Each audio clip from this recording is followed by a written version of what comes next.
Selamat malam para sobat tidak terlihat, kembali lagi dengan gua Gilang Nugroho dan teman gua Dan gue Hadid Abdurrahman dalam podcast Ludah Ludah Pocong. Cuh. Cu. Sobat tidak terlihat, terima kasih buat kalian semua yang sudah support kita sampai sekarang. Ya, Sampai akhirnya kita bisa bertemu dengan salah satu sobat tidak terlihat paling legend. Widih, legend. Gini ya sobat tidak terlihat, mungkin buat kalian yang pada belum tahu, jadi Mas Ju ini kan salah satu sobat tidak terlihat awal nih, perintis sobat tidak terlihat. anjir perintis Yang sekte. asalnya dari Perintis Tapi sekte, dulu Pak. tahunnya JMV. Iya, ha. Iya, ini namanya Mas JMP Motovlog. Dulu aku sempat terinfluence Udah nggak motovlog lagi. Motovlog juga. Udah nggak motovlog lagi. Yaudah itu ya sobat tidak terlihat. Kita ada tamu Mas Ju. Sekarang meskipun kita sudah sering mention, Mas Ju perkenalan dulu. Tidak terlihat. Monggo Mas. Tuh, perkenalan gimana nih? Seperti tamu pada umumnya. Ya, selamat malam. Gua Jo, asik. Formal banget ya. Jadi salting sendiri gitu bangsat. Nggak formal banget. Atau ini kita mau simulasi ospek Zoom. Sabuk mana? Boleh. Gimana? Coba gimana? Sabuk. Sudah teriak-teriak, Nggak nonton sudah videonya. teriak-teriak. Itu lol banget. Kegodokan. Monggo Mas, lanjut Mas ya, Allah malah kita potong. Gimana Mas? Iya, jadi lahir dan gede di Indonesia, cuma di Australia dari tahun 2013. SMA di sini, D3 di sini, S1 di sini, sekarang lagi S2 di sini. Nah, terus kita mulai udah Dulu tuh pas di ngerinding cerita pertama yang itu yang lapangan itu ya. Iya, ha. Ya. Aku tuh pengen ini Mas. Kamu katanya waktu awal-awal tuh ceritanya ada banyak banget cerita yang katanya belum disampaikan di rumah-rumah Bogor. Nah aku tuh Bogor sendiri kan mempunyai cukup banyak cerita mistis karena dekat gunungnya lah dan segala macam. Gimana, aku pengen denger lebih lanjut sih soal cerita-cerita yang di Bogor ketimbang yang di Australia. Kayaknya lebih seruan di Bogor. Gimana Mas? Iya bener nggak? Aku bener nggak? Kalau banyakan di sini gangguannya. Oh gitu. Anehnya. Oh. Di sana sih cuma ya gitu-gitu aja sih, selewat aja. Dibawa apa gimana sih? Kalau enggak diboyong. Mas. Diboyong ke Australia. Kalau enggak, aku nanya Mas Ju. Apa tuh? Kan dulu kan sempat ceritakan itu, ya kan? Nah, yang di Indonesia tuh ada yang lebih serem dari itu nggak? Yang dari lapangan di itu? Indonesia yang ketara banget itu sama ada sih satu lagi, tapi maksudnya apa ya? Cuma ngelihat dari jauh aja sih. Oh, tapi di mana? Di Bogor juga? Itu waktu itu lagi di villa di Puncak. Jadi jadi ada sahabat temen deket udah dari kecil lah, dari SD. Jadi udah deket juga sama keluarganya. Nah dia lagi ada acara keluarga di villa di Puncak. Gue diajak tuh, terus kita lagi duduk-duduk di balkon ngobrol-ngobrol. Ya biasalah, sambil daripada di dalam kan sama orang tua gitu kan. Daripada berisik, duduk-duduk di balkon. Gede sih villanya, 3 lantai, jadi dia lantai 1 terus lantai 2, terus ada basementnya. Nah di basement itu ada meja biliar sama kolam renang. Anjir, di basement ada kolam renang dong. Dan anehnya mahal bener villanya. Jadi terbuka.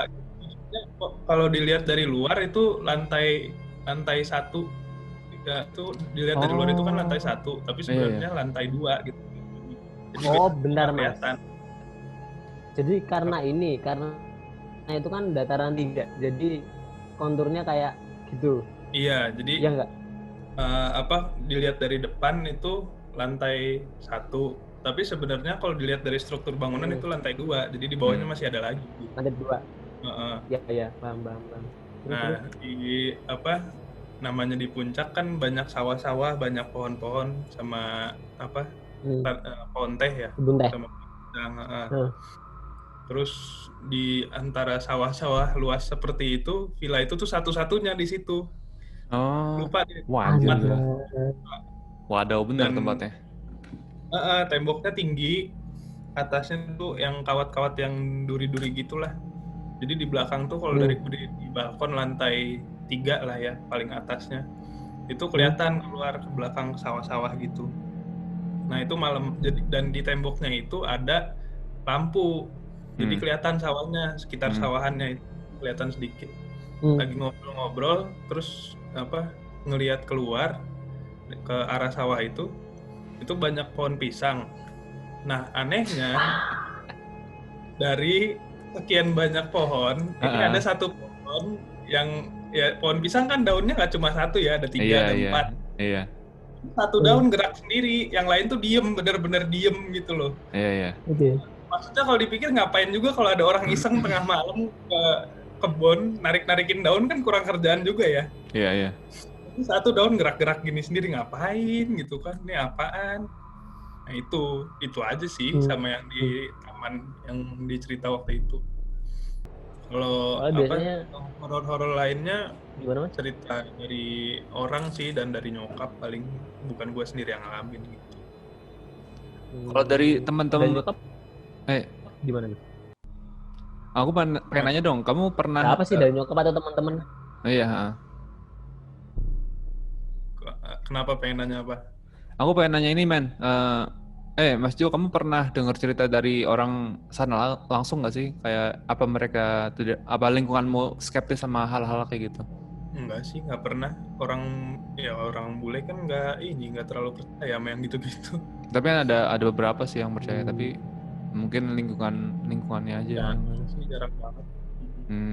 Nah tadi itu cerita Mas Jo yang dari versi di Indonesianya ya. Nah sekarang kita pengen tanyakan gimana cerita Mas Jo selama pengalaman di Australia. Tentunya cerita horornya gimana, Mas? Cerita horornya yang paling pertama banget itu pas baru pindah ke rumah sini. Jadi dulu tahun 2013 itu pas kesini masih tinggal di rumah tante. Di situ sih aman-aman aja sih. Cuma pas baru 2015 itu baru pindah ke rumah sini. Nah itu di mana gangguan-gangguan dimulai. Kamu bisa ceritain komplekmu di mana gitu nggak sih, Mas? Atau daerahnya di mana gitu? Daerahnya itu namanya kalau di sini Ghost Knolls. Hah? Apa namanya? Ghost Knolls. Ghost hantu.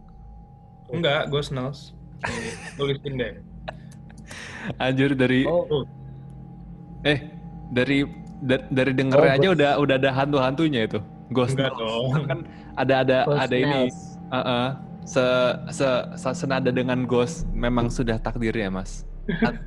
Komplek itu berhantu memang. Enggak dong. Cocok lagi. Iya dong, cocok lagi tentunya. Gimana Mas Jo? Lanjut.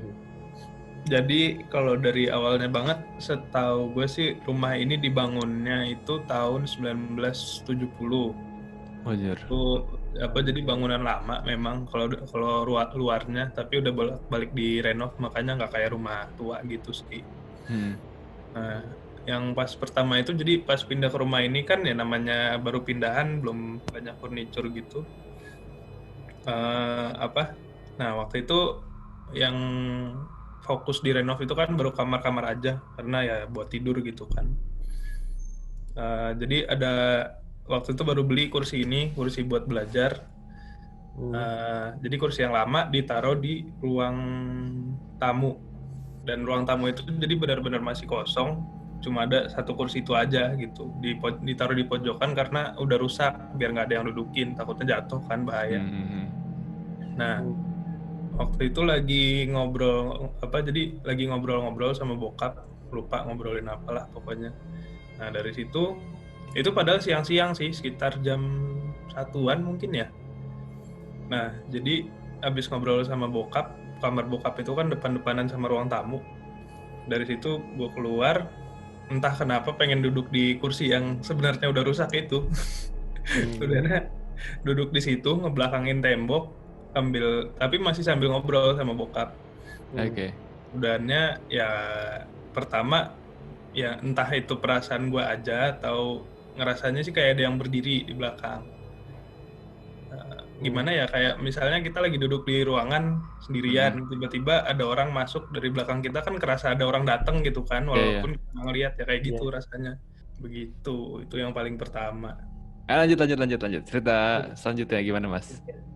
Terus yang berikutnya itu apa ya? Lupa sih runutnya. Jadi yang pertama sih nggak usah runut, nggak apa. Udahnya yang pernah lagi itu yang waktu itu gue bilang tuh yang apa sih? Sensor yang sensor. Udah nyala sendiri itu. Terus yang apa ya waktu itu kalau nggak salah udah pernah cerita ya yang kayak ada ituin pasir. Itu juga. Nah sama yang paling horor ya yang di WC itu sih. Oh iya itu waduh sih. itu suwe juga tuh. Lo inget gak main yang di WC, Man? Yang dia lagi mandi. Nanti dong, aku agak lupa dikit. Yang dia lagi mandi, si Jo lagi mandi. Nenek. Iya. Ibu-ibu. Demi mengulang awal-awal lu, coba lo ceritain dari lu. Itu kan waktu cerita itu kan kita yang bawain. Nah, coba sekarang Jo langsung yang ceritain. Gimana, Jo? Oke, boleh. Kronologinya. Jadi gue waktu itu habis nugas pas masih S1, jadi ada kerja kelompok. Emang malam sih, janjiannya jam 7-an, jadi kelar-kelarnya itu baru jam, karena emang kita udah agak ketinggalan, jadi ngejar banget untuk tugas itu. Kelar-kelar itu baru jam 11, jadi lumayan lama. Nah dari situ perjalanan ke rumah setengah jam, sampai rumah ya waktu itu karena lagi musim panas, jadi agak gerah juga lah ya, jadi pulang ke rumah dan gak enak juga kalau pulang langsung tidur. Jadi mandi dulu. Nah pas lagi mandi, emang di WC itu ada lampu yang utama yang terang kayak gini, sama ada lagi lampu yang kecil gitu yang agak redup. Nah jadi ya biar gimana ya, waktu itu sih mikirnya biar nyantai vibes-nya gimana gitu kan. Biar relax aja, pakai lampu yang agak redup, nggak pakai lampu yang gede. Terus lagi mandi, ya biasa aja mandi, nyaburin badan. Terus pas keramas itu merem kan, karena takut kena sampo matanya. Nah merem, terus ngebilas, selesai melek tuh benar-benar pas di depan muka. Itu ibu-ibu lagi senyum ngelihatnya. Tapi senyumnya tuh bukan senyum apa ya, bukan senyum ramah gitu loh, senyum gimana ya, senyum freak gitu sih. Terus nggak ada matanya, cuma segini hitam aja udah. Ya Allah. Bentar, lu nggak waktu di email tuh nggak nyeritain kalau si ibu ini nggak ada matanya ya? Ternyata lu baru ngasih tahu sekarang kalau misalkan benar. Bolong gitu. Bolong. Iya, hitam aja gitu, bolong, nggak ada matanya. Bayanganku tuh nenek utuh gitu, kerikil. Dan gue ngelihatnya sih maksudnya nggak full badan gitu, karena ya mungkin karena dia nongol di depan muka juga kali ya, jadi cuma segini aja sih. Dan bajunya garis-garis hitam putih. Itu masih jelas banget di kepala. Tapi lu setiap kali nginget cerita itu jadi merinding gitu apa biasa aja, Jo? Ya kalau sekarang sih udah biasa aja, karena udah agak lama juga. Lo aja kenalan dong. Ya, ngapain? Bisa. Ngapain dia aja kenalan? Iseng-iseng. Ya, terus itu kamar mandinya masih ada sekarang? Masih, masa nggak ada? Ya masih. Apa nggak ada? Mana itu kamar mandi? Ya, masa karena kejadian itu dibongkar, Pak? Ya nggak mungkin dong. Karena kejadian itu dong dibongkar. Kecuali ruang tamunya dibongkar baru mungkin. Ya siapa tahu mungkin kan biar nggak trauma jadi apa? Enggak dong. Apa gitu? Diloskan gitu. Dijadiin kamar mandinya dibongkar, dijadiin gudang gua. Iya. Tambah lagi dong horornya. Jadi ntar mandinya di gudang. Tapi iya benar, itu masterpiece ya. Jadi itu cerita terwadaw. Ada lagi. Kalau yang setelah itu yang agak ngeri, nggak ngelihat apa, pokoknya lagi duduk di pinggir kasur, kaki lagi naik dua-duanya kan, sambil main handphone aja. Terus yang namanya orang, gue walaupun ngeliat ke handphone pasti mata bisa ngeliat sekeliling dong, walaupun ke sana. Jadi ya lagi duduk di kasur, terus kasur gue kan ada kolongnya gitu. Main HP. Aduh. Ya itu ada Apa? tangan nongol begini masuk Ya lagi. Allah. Ya Allah. Gue langsung ngeliat ke bawah, apaan tuh? Bener-bener gue sampai jongkok, gue ngeliatin nggak ada apa-apaan, tapi kok tadi ada tangan putih begini nongol masuk lagi gitu kan. Ya Allah, ya Allah. Kesel sih itu. Rese. Iya, waduh bener. Itu baru-baru Tapi, ini, yang baru-baru Nah, itu udah lama. Kalau yang Tapi baru. berarti nggak sampai Benar, kontak benar, fisik benar. gitu ya? Kenapa? Nggak sampai kontak fisik gitu nggak? Iya. Anda berharap gimana ya? apa? Maksudnya, Enggak, gue tanya doang. Anda berharap sejauh ini sih di tos. Iya, Nah, Allah dia. makanya itu gue mikir juga kontak fisik gimana nih, megang gitu apa gimana? Iya, kayak digangguinnya di Anda berharap taplak di tos gitu? Mana? Enggak sih, cuma ya itu aja, cuma nongol aja. Tapi putih itu warnanya. Putih pucat, kayak putih gimana sih, putih kertas gitulah. Oh putih. Wah, Putih bener bro. nah benar. Itu kamarnya mana? Kamarnya enggak, udah bukan kamar yang ini, kamar yang sebelah. Udah Oh. dikosongin kamarnya. Oh, dikosongin. Sekarang kosong kamarnya. Kosong. Ada, maksudnya ada kasur tapi nggak dipakai lagi. Jadi pakai. Buat tamu Berarti aja. sekarang di rumah. Jadi biar tamu aja yang digangguin kalau kesini. Oh iya. Pemikiran yang Tapi gini, bagus. Mas. Di rumahmu sekarang ada berapa kamar kosong? Ada 2. Oh, yang satu samping kamarmu pas ini. Iya, Mantap. yang kamar yang dulu. Jo, nggak kepikiran itu nanti Mereka bisa bakal. tembus tembok kan? Iya. Maksudnya bakal nongolin wajah gitu nggak kepikiran. Yang minggu kemarin ini. Waduh, gimana tuh? Aduh, bener gimana Jo? Ya itu, jadi lagi apa ya? Lagi sholat. Itu lagi sholat loh segitunya ya, heran ya. Lagi sholat.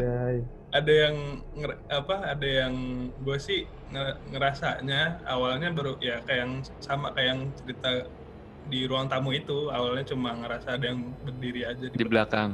Cuma gue masih positive thinking, perasaan doang kali gitu kan, karena emang lagi capek juga waktu itu. Iya. Udahnya gue mikirnya lagi sholat ya nggak mungkin juga lah, awalnya mikirnya gitu. Ternyata ya pas kelar sholat itu ada muka nongol di depan. Ya Allahu Akbar.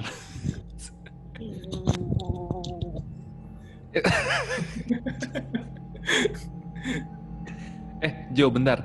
Di depan tuh pas lu abis salam apa mau tahiyatul akhir? Udah kelar sholat, udah ngelipet sajadah. Oh, Allahu Akbar. Cewek. Tapi nggak di depan begini banget, maksudnya agak ada jaraknya. Oh, maksudnya nggak kayak yang ibu-ibu pertama dulu tuh nggak? Kalau yang ibu-ibu itu kan benar-benar depan muka, kalau ini nggak, agak jauh. Agak jauhnya tuh kayak di ujung ruangan. Semeter lah. Ya Allah. Dibentukkan baju. Benar. Itu ngapain? Senyum juga. Ya Allah. Tapi senyumnya lebih lebar, kayak ya Allah. Senyumnya Joker gitu loh, gimana sih? Kalau yang ibu-ibu itu masih mending ya senyumnya, cuma ya senyum orang normal, cuma agak freak emang. Cuma kalau yang ini lebar bener-bener segini, sepipi. Ya Allahu Akbar. Benar. Kan bayangnya gini, sholat gini kan. Selesai. Nah depan situ, ya kan? Enggak, udah berdiri dulu, udah ngelipet sajadah. Udah berdiri. Nah, dia itu berdiri ngadep ke kamu atau gimana dia? Enggak, muka doang, nggak ada badan. Iya. Jadi kayak tembus dari tembok gitu, Jo. Iya, tembus dari tembok. Oh, oke. Tembus dari tembok. Benar, itu tembok dan kamar sebelumnya itu. Ini kamar ini sekarang. Hah? Iya, maksudku kan gini tau, Mas. Berarti kan oh enggak, kamarmu bukan sekarang. Tembok dari yang kamar sebelum, dari luar kamar. Oh, dari luar kamar. Nah, makanya nih mulai curiga dari pohon Kamboja yang sebelah rumah. Kalau orang bule kan nggak tahu kan kalau pohon Kamboja itu buat dimakam kan, kalau orang Iya. Jadi sama dia malah ditanam. Gue heran juga kenapa pohon Kamboja ditanam di rumah. Kalau di sini itu aja sih, dan tapi ya kayak yang gue bilang intervalnya nggak yang setiap hari atau setiap bulan gitu. Itu ini dari awal gue pindah ke sini sampai sekarang ya baru itu ceritanya. Itu tadi cerita dari Mas Jo. Bagi para sobat tidak terlihat, yang juga pengen menjadi tamu di sini bisa hubungi lewat DM Instagramnya Lucong ataupun via email juga bisa kok. Pokoknya kontak lewat mana aja, entah itu dari lewat gua, Adit ataupun Minco, bisa kontak aja. Pengen jadi tamu buat ngerinding selanjutnya. Nah, makasih banget buat Mas Jo yang udah mau meluangkan waktunya buat hadir di ngerindingnya Lucong. Udah diundang. Ya, mendadak. Mendadak, tiba-tiba tadi habis maghrib. Tapi kan biasanya yang dadakan itu yang jadi daripada rencana-rencana gitu kan. Tadi sebenarnya aku udah wah kayaknya Mas belum bisa gitu. Tadi kan katanya ngerjain tugas gitu Mas. Aku sampai rumah ditelepon. Oke siap Mas. Jalan. Dan gue juga makasih. Apa? Tadi gue, sekarang lu. Sampah. Dan gue juga sampah. Iya, gue juga makasih juga buat Adit yang udah mau meluangkan waktunya juga dan akhirnya bisa record juga kita bareng.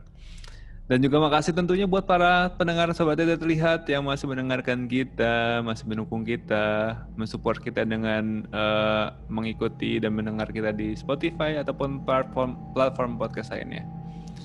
Kalau gitu lu ada jangan apa lagi men? Pesan-pesan? Ada. Jadi buat Sobat Tidak Terlihat, jangan lupa ini kita sekalian promo-promo ya. Jadi di tiap akhir episode gue bakal nggak bosan-bosan promo. Untuk Instagram jangan lupa di follow di @pocongluda. Iya itu bener kan? Iya. Bener kok gue jadi yang lupa. Itu terus di YouTube search aja Ludah Pocong. Itu udah pasti muncul di search paling atas. Karena contohnya itu doang, yang lain nggak ada channel. Itu bantu kami menuju 1000 subscriber. Emang bener ya men? Nggak apa lah, bermimpi. Itu. Nah terus juga buat Sobat Tidak Terlihat yang pengen menikmati kisah-kisah Lucong dalam versi komik, ini aku tadi habis konsolidasi lagi dengan ilustrator kita Mas Aska yang di Surabaya. Jadi insya Allah mulai minggu ini webtoon Lucong akan update lagi. Kan kemarin udah banyak kan yang komen-komen di webtoon itu, wah gimana ceritanya nanggung dan seterusnya. Ini kita akan update lagi. Cuman dengan kemasan dan format yang baru. Oke. Kalau kemarin kan ya nanti ditunggu aja lah ada kemasan format baru. Yang kita biar lebih cepat mengerjakan. Dan untuk webtoon bantu kami menuju ke webtoon resmi. Jadi bukan di kanvas. Amin. Ada lagi? Amin. Ada lagi untuk merchandise kita paling bentar-bentar lagi akan juga mulai rilis merchandise lagi dengan desain-desain yang ada lah. Desainnya dulu udah ada beberapa. Dari Sobat Tidak Terlihat juga yang mengusulkan desainnya. Gitu, oke. Waduh, siapa nih? Ada yang kemarin itu men. Iya. Beberapa bulan yang lalu. Yaudah kalau gitu terima kasih. Gue bilang terima kasih buat Mas Jo. Terima kasih buat Mas Jo, terima kasih buat Adit, terima kasih buat para Sobat Tidak Terlihat yang mendengarkan. Semoga kalian diberikan kesehatan di masa pandemi ini dan dilancarkan rezekinya bagi para Sobat Tidak Terlihat. Semoga rezekinya lancar dan diberikan kelapangan. Anjir udah kayak ceramah, ending ceramah. Ya, kalau gitu gua Gilang Nugroho dan di sebelah gua ada sebelah mana? Saya ya. Dan sebelah biasanya sebelah sini ya. Dan partner saya Halid Abdurrahman dan juga tamu kita. Ada tamu kita pada malam hari ini. Ada gue Jo. Kita bertiga pamit undur diri. Salam Lucong. Undur diri. Jo.